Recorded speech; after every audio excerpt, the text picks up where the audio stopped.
So it's great to be here. This is the first lecture I've given in 15 years. So I'm a little rusty and a little nervous. But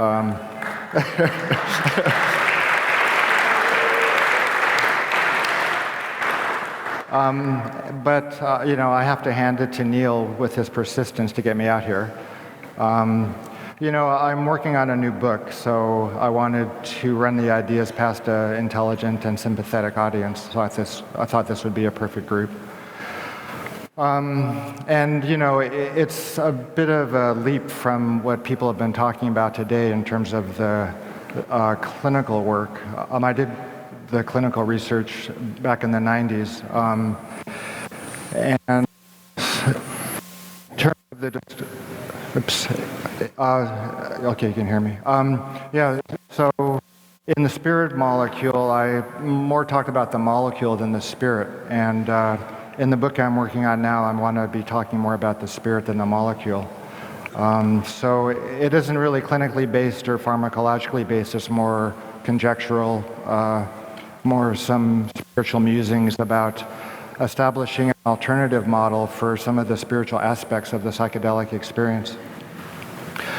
So in terms of an overview, I thought I'd review the DMT research that we did at the University of New Mexico, then walk through the process of deciding to study ancient Hebrew phenomenon of prophecy as an alternative model of both understanding and integrating and applying the psychedelic experience, especially the more unusual spiritual elements of the psychedelic experience. I'll give a little background into scripture and this concept of prophecy. I'll talk about the prophetic message, which is the content or the information in the prophetic state, and then we'll suggest some implications of the model. Can everybody hear me all right? Yeah, okay, good. Okay, so first I'd like to extend my appreciation to all of those people at UNM that made this research possible. It was the first such study in the US in quite a long time, so it took a lot of organizing and getting people to help out each other. The people at the University of New Mexico were great. I received the majority of my funding from the National Institutes of Health, especially from the National Institute on Drug Abuse. FDA, DEA. The first grant I got was from the Scottish Rite Foundation. Okay, there we go. So Dave Nichols at Purdue University made the DMT, and of course all of the volunteers, their families and friends. Okay, so there's a couple of take-home messages and a couple of definitions. Let's start with the definition. So most people think of prophecy as predicting the future, but I'm going to be defining it more generally as the paradigmatic spiritual experience as described in the Hebrew Bible, or more the Old Testament. And I'll also, and in that context, then I'll be describing it, or I'll be defining it as the perception of spiritual or invisible worlds, as opposed to predicting the future. Sometimes predicting the future occurs within a prophetic state, but it isn't necessary for the definition. So with respect to some of the more controversial conclusions that I've been kind of mulling over, those are two in nature. One of which is that the core of the prophetic experience as described in the Bible is a psychedelic state. And the other is that the full flowering, so the full flowering of the psychedelic experience for the Western mind is prophecy. So in terms of my interest in this field, as an undergraduate, I became fascinated with the relationship. I started to think about the relationship between spiritual states, which came about through the ingestion of psychedelic drugs, and the descriptions of spiritual states which came about through other means, such as meditation, some near-death states, those kinds of experiences.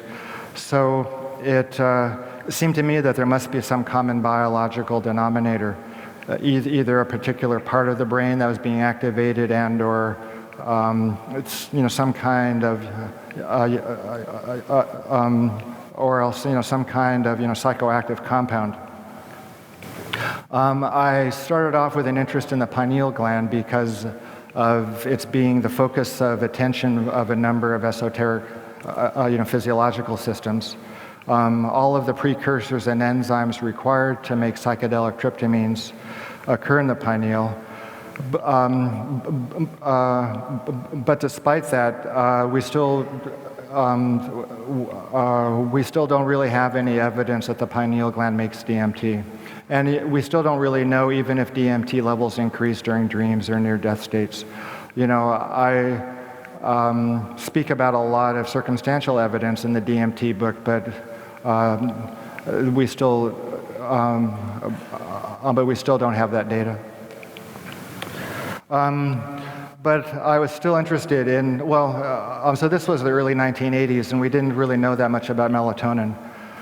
So I spent about 3 years working on a melatonin study. And this was the first paper that came out.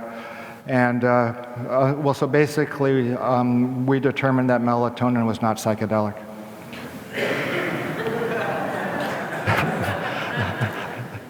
And so I switched focus. I thought, if the pineal gland isn't involved, or if specifically melatonin isn't involved, then let's just go straight to the heart of the matter and study DMT. So let's see, DMT, it's a chemical cousin of serotonin. It's also closely related to melatonin. It is made in the body, in other words, it's endogenous. And the location of most of the DMT synthesis out there is made in the lungs, also in the red blood cells. It's quite common in the plant kingdom, as we all know, and it's the visionary ingredient in ayahuasca. So it took 2 years to get approval to get this study up and running. There were safety concerns, and I had anticipated those a few years before. I had reviewed all of the adverse effect literature on psychedelics and published a review paper, and established that if you give psychedelics to carefully screened people in a carefully supervised circumstance, and you follow them up appropriately, then the incidence of the incidence of any kind of adverse effect would be quite low. Also, there is a bureaucratic jungle that I had to kind of hack my way through with administrative and a paperwork machete. And so this is a description of the process about how we got approval. I like to joke about this paper as the "what if I'm hit by a bus" paper, before anybody else can get any kind of research off the ground. So I was thinking it was important, to describe sort of step by step the FDA process, the DEA process, the local pharmacy process, all those things. So we approached the study from a psychopharmacological model, and more specifically, it was a dose-response model.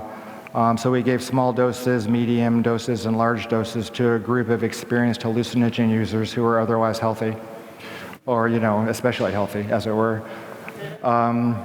So we gave quite a few doses to about 60 volunteers, around 400 doses total, spread out over the space of about 5 years. The endpoints that we were interested in looking at were serotonin-related, all kinds of biological effects. In terms of the subjective effects, so we gathered those with a clinical interview, just speaking to the volunteers after they came down. And also I developed a paper and pencil rating scale, which was based on Buddhist psychological principles. So that is a paper that I wrote as a medical student, actually. Came out in 1980. It's interesting, the typo, medication as opposed to meditation, but this was 1980, so even meditation wasn't that much on the radar, within the context of psychiatry. So in terms of how we supervised the sessions, it was kind of a combination of a psychoanalytic approach and a Zen Buddhist, just quietly sitting approach. So the bottom line was that we just, sat quietly and were quite attentive to everything that was going on in the volunteer and in the room. So this is an article that came out in the journal Tricycle a few years back, which discussed the relationship between Buddhism and psychedelics, and it specifically focused on the interaction of supervising sessions. So we got quite a few biological results, quite a few subjective data results. All of the serotonin-related endpoints that we were anticipating would increased. This is the first paper describing all the endocrine and autonomic responses to greater doses of DMT. This came out in 1994, even though we finished the study at the end of 1991. And these are the psychological results. And also an interesting study that we did is to give people a number of doses of DMT closely spaced over the course of a morning. We gave a fairly substantial dose every half hour 4 times to determine if we could develop tolerance to the psychological effects, and there wasn't any tolerance to the psychological response anyway, dose after dose. Okay, so the state of mind that people entered into on the high dose of DMT, well, it's hard to describe, but a lot of people have tried describing it. It kind of starts off with a separation of mind and body, and then the consciousness of that person, it beholds an environment composed of light, in which they frequently interacted with clearly seen, sentient, often overwhelmingly powerful beings. One of the very common descriptions was that the experience was more real than real. It was also strangely familiar after the initial shock was over, an interesting, kind of quality to the effect. Classical near-death and the Buddhist enlightenment sort of experiences, which I expected would be relatively common, were actually quite rare. Just perhaps 2 people or 3 at the most. And so it was hard to get a grip on these stories, especially because they were counter to my expectations. I was expecting a unitive, kind of mystical, kind of white light experience. Or going through the tunnel, seeing ancestors, and then ending up, merging with some kind of Godhead figure. But instead, it was quite interactive, dynamic. The ego was maintained. Observational powers were maintained. So I went back to the drawing board after the study wrapped up in 1995. So there's a couple of approaches to this is your brain on drugs model of DMT. So one of them is what I guess would be called the neurotheology model, which is gaining some traction. And so that proposes that the brain generates these phenomena. The other might be what you could call a kind of theoneurology approach, more bottom down. I mean more top up. I mean more top down. In other words, as a result of the brain changes that occur with DMT, the receiving characteristics of the brain change, and it's now able to perceive things that are external but are invisible, most of the time. And you can think about, where that could reside: dark matter, parallel universes, multiverses, those kinds of things. So, one of the advantages of the top-down model is it could be possible one day to photograph people's DMT experiences if they're occurring out there. Some combination of brain scan technology and contemporary quantum physics kinds of machines, which would be a very interesting time when that happens.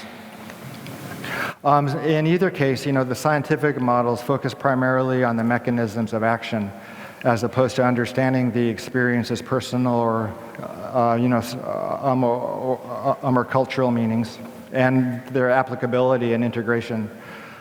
The other models, which describe the nature of invisible worlds, are the spiritual models. And also the spiritual models address more directly the meaning and the integration of these experiences. Are you guys with me so far, pretty much? Yeah, okay, good. Might sound simple. Yeah, it's taken me a long time to get this wrapped down, I'll tell you. It's a stretch, to extend myself beyond all of the brain chemistry and, pharmacology stuff. And I have no training in theology or philosophy or Bible studies or anything. I just, stopped being a Buddhist after my community gave me the boot when I was talking about DMT and Buddhist practice. So I thought, I'll just read the Bible. That's where I used to hang out. So after a while, the concept of Old Testament prophecy, began, to present itself, and it seemed like a rich, vein to start to mine. So in terms of candidate spiritual systems or, religions, so they also are concerned with the nature of spiritual or the invisible worlds, and also how to apply that information within the individual and between people.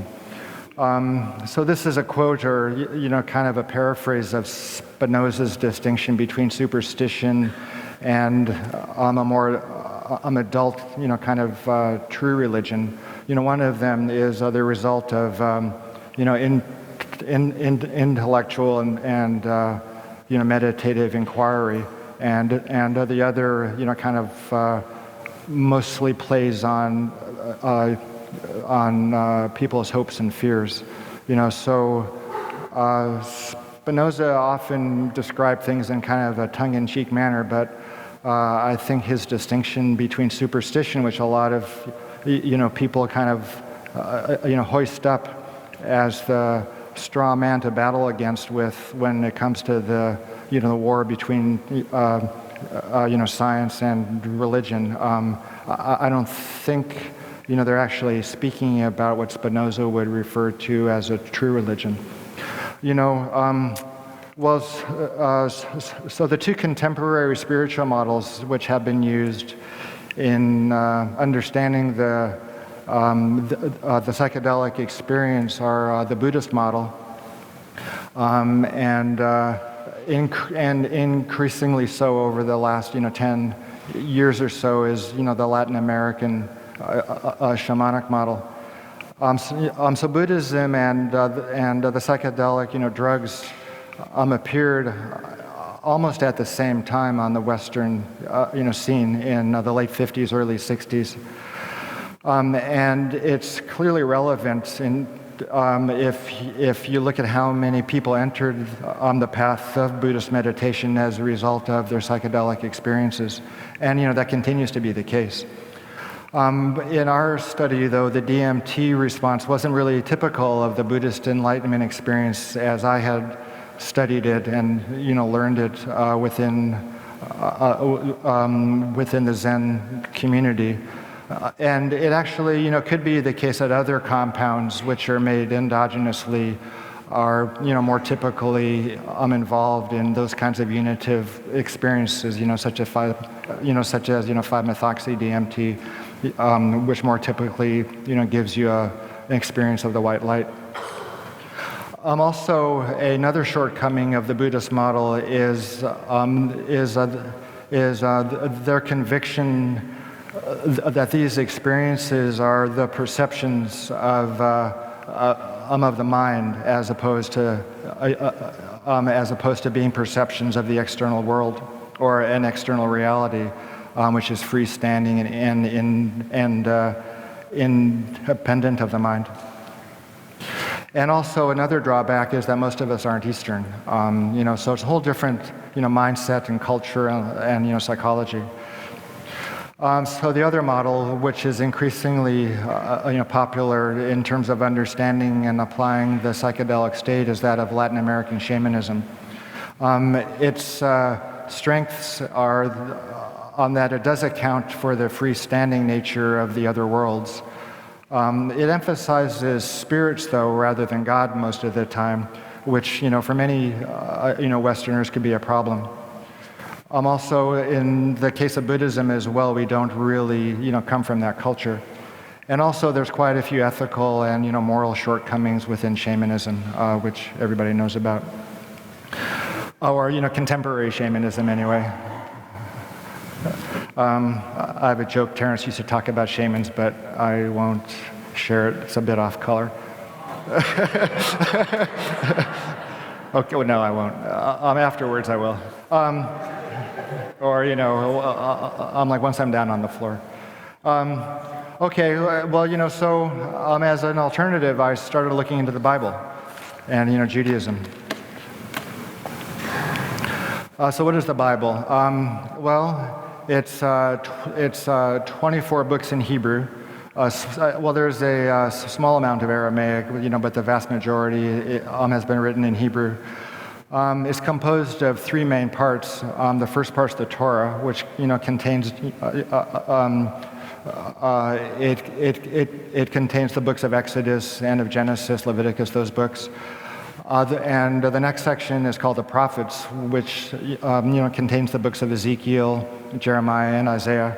And also, so the final section is called the writings, and it contains the Psalms and the wisdom literature such as Job and Proverbs and Ecclesiastes. So the compilation of the Bible was finalized in around the 2nd century CE. So an extremely curious element of the Bible is that the Hebrew isn't punctuated and it isn't vowelized either. So that clearly opens the interpretation of the text to a huge amount of variability. So the punctuation and the vowels weren't added until the 10th century. So the contents of the Bible, obviously, is a huge book, and and its influence extends everywhere. Some of the more salient concepts which it describes are the nature and the activities of God. It also has a specific version of creation, and also it contains a huge amount of what is often called the law. But I think it is more accurate to define that as ethical and moral instructions or charges. In other words, a manifestation of the content of the psychedelic or the prophetic experience as being applied and integrated within a everyday kind of life experience. In other words, it's the manifestation of the content of the prophetic state into a kind of practical form. So there are certain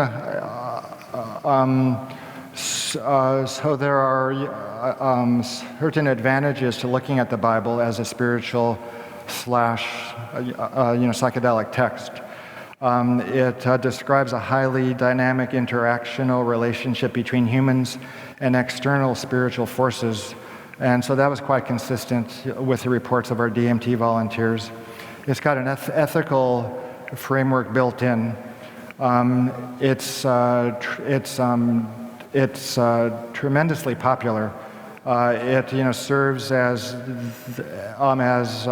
the original sacred text for 1/2 of the world's population, the Muslims and the Christians and the Jews. And its concepts and its vocabulary, its concept of God, its concept of law, of wisdom, of interpersonal relationships. All of those completely are infused into our culture and our minds and our literature and our science. And it has tremendous power. I mean, look at this building. I mean, this building would not exist if it weren't for the Hebrew Bible. So, one of the, complaints about the Bible is that it's been misused and terrible people have done terrible things with it. But on the other hand, our ignorance of it permits those, people who have less than scrupulous interpretations and applications of that power, to kind of interpret it for us or, for the larger community. So there are a number of resistances to looking at the study of the Bible as a spiritual or psychedelic text. One of those is that familiarity breeds contempt. But the vast majority of us, have not, become especially, familiar with the Bible. Like how many of you have actually, looked at the Bible in the last 5 or 10 years?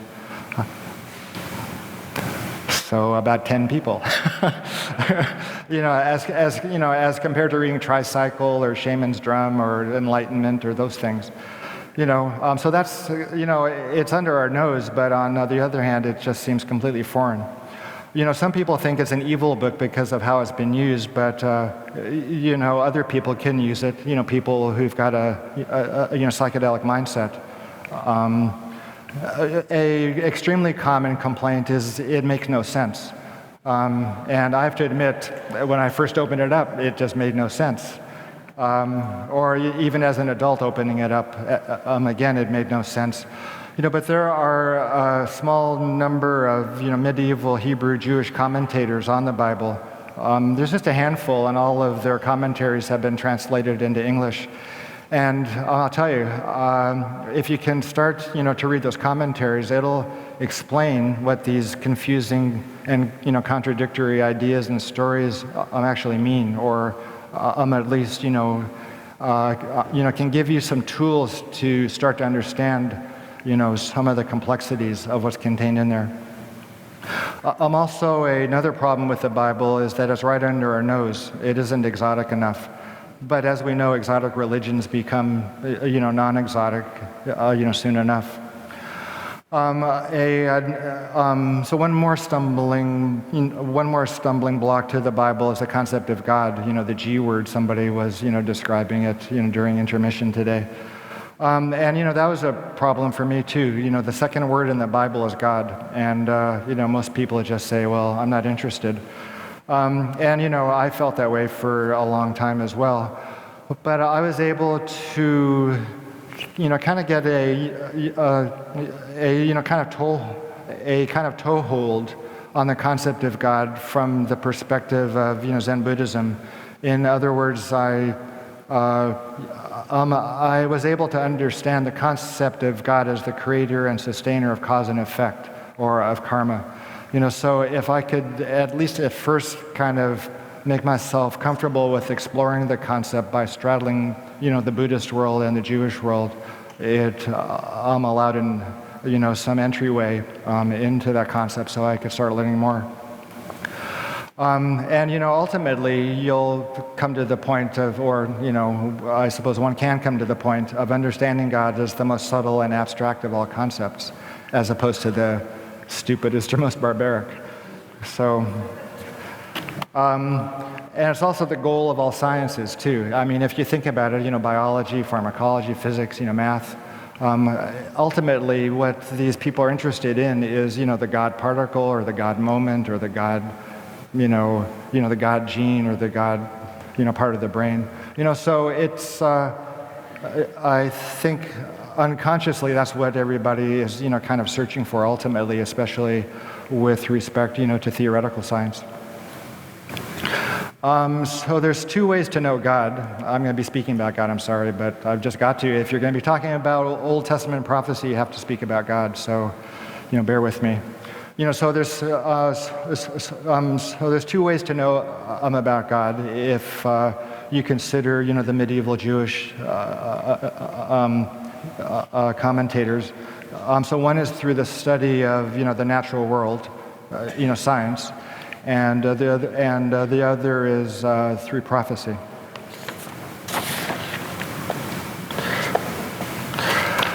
Okay, so it's the Hebrew Bible's version of spiritual experience, and it consists of beholding invisible things. And if you define it in those kinds of terms, it extends beyond simply the classical prophets like Ezekiel and Jeremiah. It extends to anyone in the Bible who's experiencing the perception of invisible things. And in a prophetic state, one beholds and communicates with God and angels. You receive a message, and then you relate it to the community. So it occurs within a prophetic state of consciousness. It's extremely visual, extremely auditory. There's the spoken word, all kinds of visions, extremely psychedelic visions. If you read the first chapter of the book of Ezekiel, it's totally florid psychedelic stuff. There's extremely powerful emotions: anxiety, fear, joy, strength, those kinds of things. There's physical symptoms of agitation, internal pressure, falling to the ground. But at the same time, and kind of like DMT, once the initial shock is over, it almost takes on the nature of ordinary discourse, conversations, question and ask, questions and answers, those kinds of things. So there's dissociation of the mind and body, there's flying through space. And it's also interactive and it's relational. Also, it's an extremely common hallmark is the description of it being more real than real. So there's no question at all in the mind of the person experiencing the state of prophecy that it is the perception of an external, ongoing, parallel level of reality. So in all of these ways, it comports, fairly well with the DMT effect.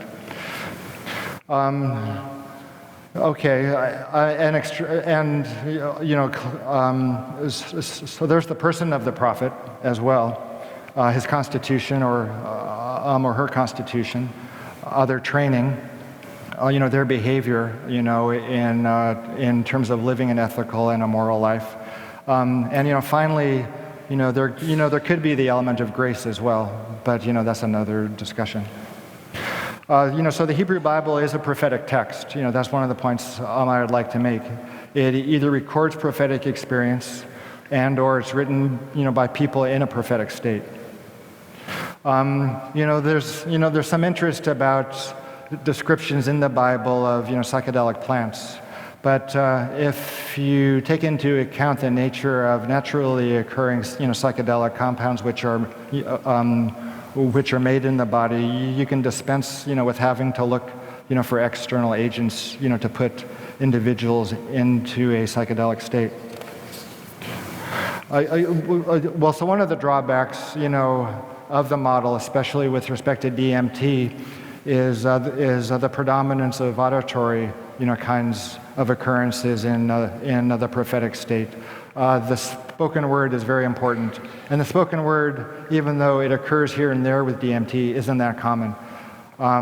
So it could be that DMT is only one of many naturally occurring, naturally produced compounds in the body responsible for that state. There could be other compounds which have got a more predominant auditory effect.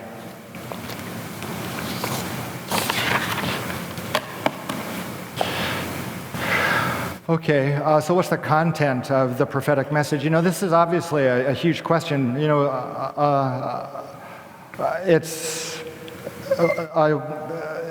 Let's see. So people have these experiences with drugs in the contemporary setting, but it's extremely difficult to come back with a vocabulary and concepts which are applicable and which can be integrated into one's everyday life. So one of the advantages of considering the Bible as a place to get some orientation for the psychedelic experience is to look at their description of the content of the prophetic state. Okay. So the golden rule is more or less the bottom line of the prophetic message. In other words, it is to love your neighbor as yourself, for I am a God, or I am the Lord. That's in Leviticus. And so there are quite a few possible permutations. In other words, for example, you should treat others as you would like to be treated. You should treat yourself as well as you treat others. You shouldn't treat yourself as you wouldn't want others to treat you. You shouldn't treat others as you wouldn't want to be treated. So if you kind of begin with that as the core of the prophetic message, then everything else kind of extends out from that. The Ten Commandments, even such everyday prosaic kinds of laws in the Bible, like if you dig a pit and your neighbor falls into it, it's your fault and you have to pay for his medical care. All that stuff ultimately kind of hinges on the golden rule. And the message is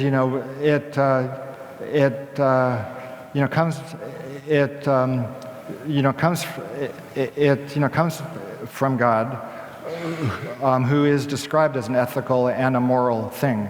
So the ethical and the moral content is kind of built in to the source of the prophetic message. So the ultimate outcome of the application of the prophetic message is world peace. It isn't actually the equanimity of the individual. So it's a completely reverse, kind of approach as compared, to the Buddhist one, let's say,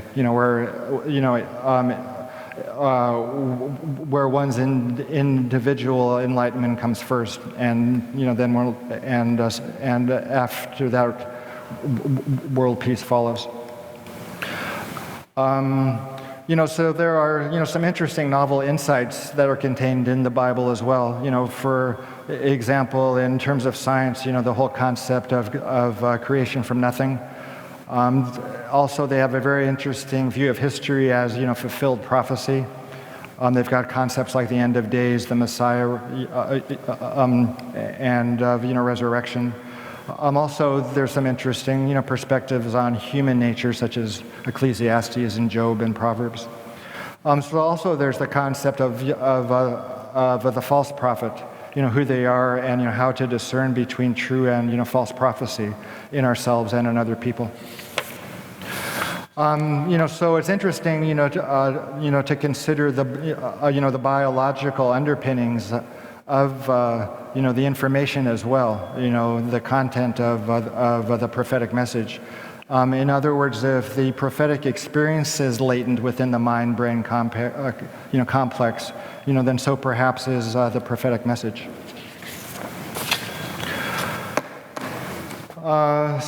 So a couple of implications are, so these kind of harken back, to some of the original take-home messages. If the core of the prophetic experience is, psychedelic in nature, then those who study the Hebrew Bible and are interested in entering the state of mind out of which the text emerged, it would be worth considering the judicious use of psychedelics. And the other implication of another one of the overview, points that I made. In other words, that the full flowering of the psychedelic experience of the Western mind as prophecy is that, for contemporary psychedelicists who lack a cogent vocabulary or conceptual or ethical framework by which to understand and apply the psychedelic experience, it's worth considering the Hebrew Bible as a spiritual text. Okay, so that's mostly what I wanted to try and get across today. Thank you very much.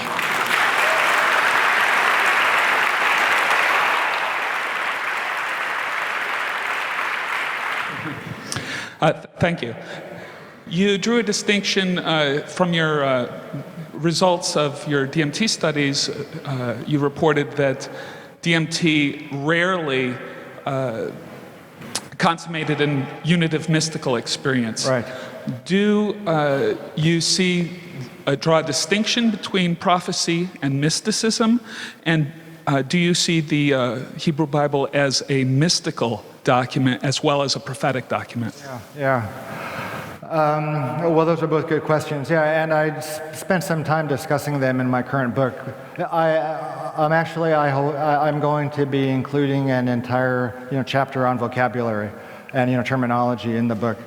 But yeah, I do think, so I do make a distinction between the prophetic experience and the mystical experience. The prophetic experience is interactive, it's dynamic. Ego integrity is maintained. There's questions, there's answers. And the mystical experience is, more the unitive, ego-dissolving, white light, kind of experience. And the question about do I, consider the Bible as a mystical text? Well, that's, kind of the Kabbalistic viewpoint. But I'm only going to be sticking, to the Bible. I'm, not going to be talking about Midrash or Talmud or Kabbalah in my book, because it's just a vast literature, and I just don't have the time or the skill or the energy, to tackle it. So I'll just be taking on the Bible, which is just 24 books, and the commentaries. So they also make a distinction, between the mystical state and the prophetic state. The mystical state is kind of a late development in Judaism, as opposed to the more kind of literal understanding of the text. Your microphone. Thank you. Hi, I have had the opportunity. I've had the opportunity to ask 2 different shamans about their relationship to DMT, specifically when it's smoked. And one said, don't ever do it. It opens you up to adverse spirits that may or may not want to harm you. And the other one said, I love it, isn't it great? It's the best thing ever. And I'm just wondering where you stand on safety for the layperson. Okay. I mean, are you asking if I think people should smoke DMT? Yes.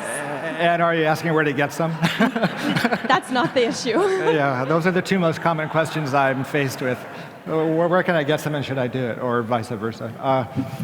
Well, I don't encourage anybody, to take drugs, first of all. And, second of all, there's a lot of people interested in taking drugs, increasing number of people interested in taking DMT.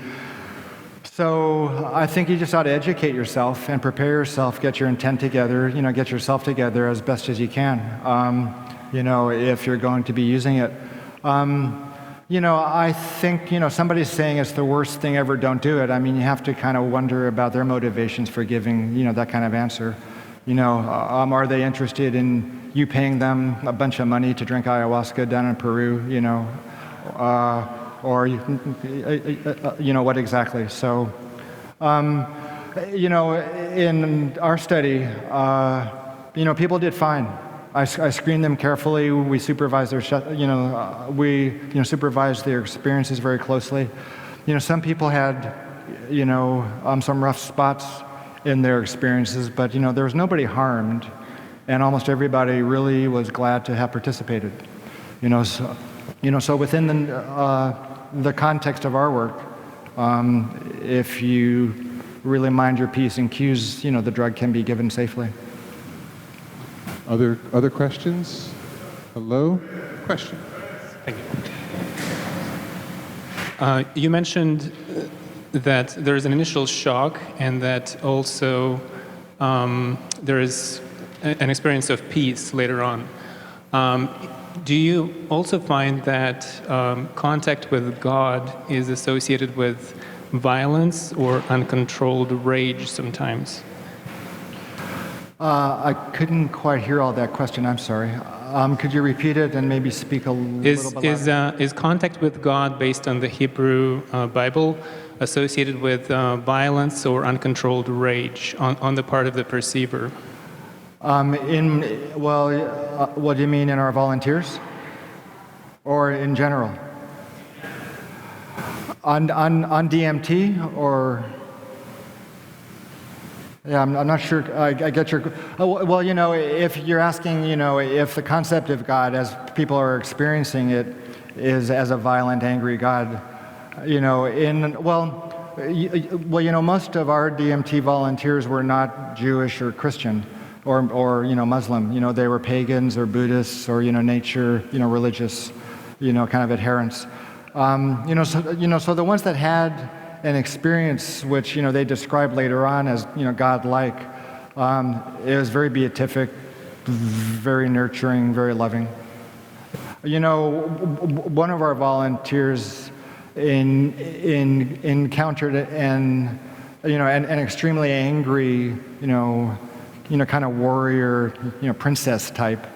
But that was actually the only person who encountered like a extremely, fears, inducing, kind of spiritual entity. Okay, sir. So, pardon my voice. I just remember that I'm losing it. So, you mentioned before that people's experiences are realer than real, and even further to say that it might be possible to document some of the experiences. I was wondering if you've ever tried to do an experiment where you've made two people experience DMT simultaneously, and if they've were able to interact within hyperspace, for lack of a better word. Well, no, we never did that. No. Well, that's reported in ayahuasca sessions as kind of group hallucinations, but we never gave DMT to two people at the same time. Sir. Hi.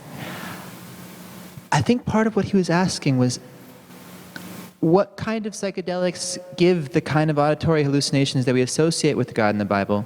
Because let's say there's particular priorities in the morality described in the Bible that aren't necessarily what we associate with a lot of our psychedelic experiences. If not DMT, what kind of chemicals encourage auditory hallucinations with those kind of priorities, with hostility towards graven images and that kind of thing? Yeah. So one candidate, group of compounds are, the anticholinergic drugs, like scopolamine and, hyoscyamine and atropine, those kind of drugs. And I was speaking with, somebody this afternoon about ibogaine, which often gives you a spoken voice. It seems to be the case. And if those compounds exist in plants, some kind of congeners or, closely related compounds must exist in the body as well. We just haven't discovered them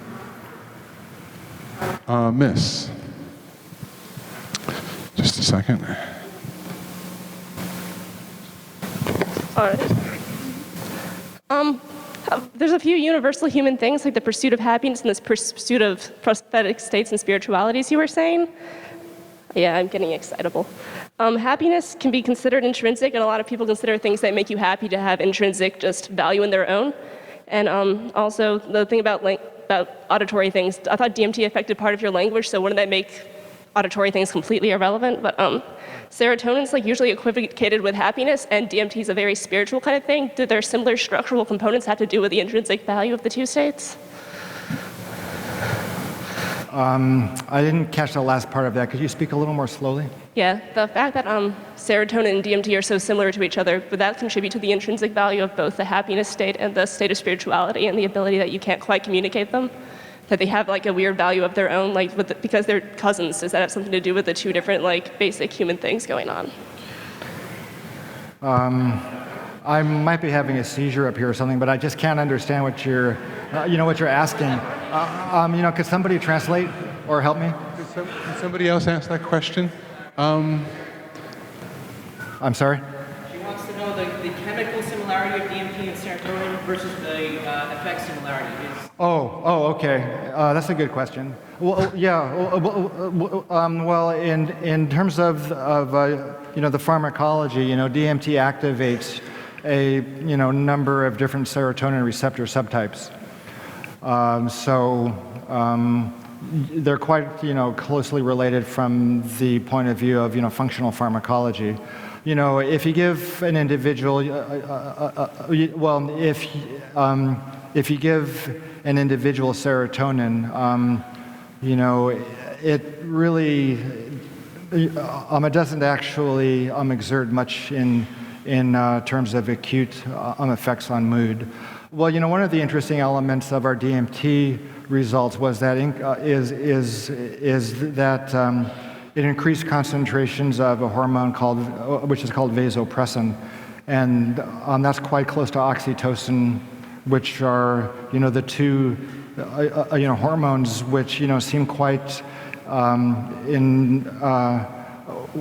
which are quite important for social bonding experiences.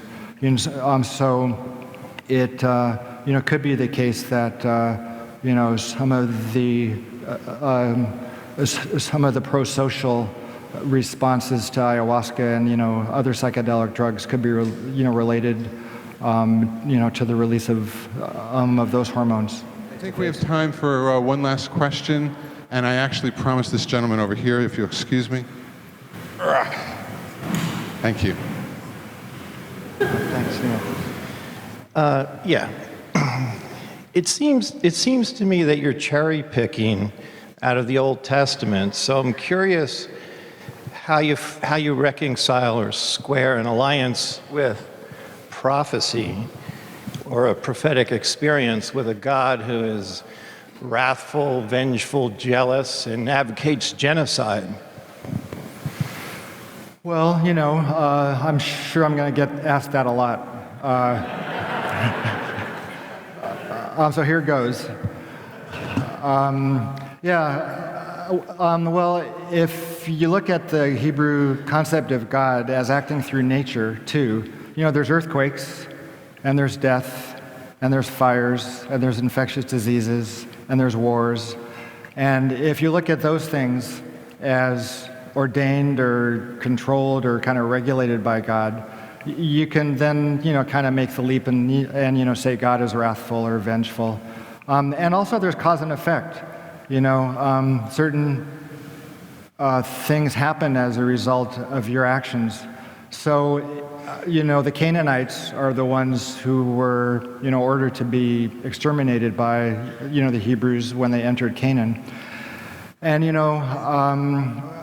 God knows what the Canaanites were doing. They could have been, much worse, than the Nazis, or they could have been doing human sacrifice. Well, that's what I'm saying. Who knows? So I think we have to put that on the back burner and just. Let's call it thank you. Yes.